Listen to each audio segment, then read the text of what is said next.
In June of 2002, I was 19 and just getting in loads of trouble, doing a lot of things that I shouldn't have been doing. And one day while laying in my bed, I decided, I need to get out of here. I need to join the military or I'm gonna end up dead or in prison. And so I got out of my bed and I walked down the street. I grew up on Fordham Road and I went to the Navy recruiter's office.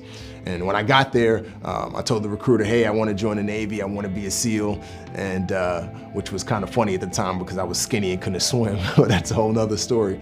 And one of the first things that she did was she ran my background to make sure that I had a clear record.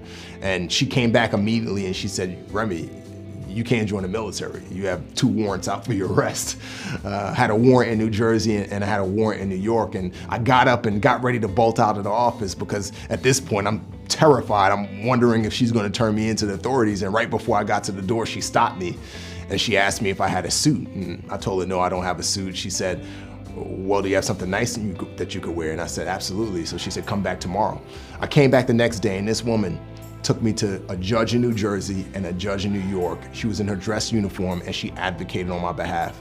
She asked both judges if they could clear my record, and both judges unanimously cleared my record. And then she went a step further and she fudged all my paperwork at the MEPS in order for me to sneak into the Navy. And it was that one act of sneaking me into the military that allowed for me to, become a corpsman, become a Navy SEAL, be where I'm at today. So many things transpired from her one act of giving me a second chance, of not judging me and saying, there's nothing we could do with your life, but looking at me and saying, you know what, this person has potential and I'm gonna give him a second chance. And that lesson has stuck with me so long, even to this day. I remember about a year ago, I had an employee who I hired to do some work for me, and he just wasn't doing his job. He just kept on making tons and tons of mistakes. And I just kept on warning him and giving him chance after chance after chance. And it got to the point where I had to fire him. And I remember after I fired him, he was despondent, but he was also grateful at the same time. And he explained to me that he's living in his car. And I didn't owe him any money. He had been paid handsomely, everything that he was deserved to have been paid.